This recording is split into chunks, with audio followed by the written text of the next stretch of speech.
यात न शिकता न ट्रेनिंग घेता नफा मिळाला आहे का तर नाही. म्हणून अफवांवर विश्वास ठेवू नका. पैसा कमवणे सोपे नाही, तसेच सांभाळणेही सोपे नाही. आणि हा कष्टाने कमवलेला पैसा असा शेअर मार्केटच्या नादी लागून उडवणे चुकीचे आहे. आज मी आपल्याला सेबीचा एक रिपोर्ट दाखवतो. झिरोदा डीमॅट ॲपवर लॉग इन केल्यानंतर दाखवतात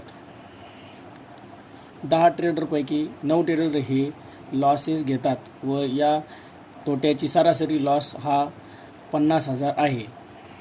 त्यासोबत अजून ट्रान्झॅक्शन लॉसेस 28% आहेत. तसेच ओव्हर ट्रेडिंग नफ्याच्या 15 ते 50% हे ट्रान्झॅक्शन चार्जेस आहेत. यावरून आपल्याला हे समजते की दुसऱ्याच्या भरोश्यावर शेअर मार्केटमध्ये पैसा लावणे धोक्याचे आहे आणि यातूनच मोठी लॉसेस होतात.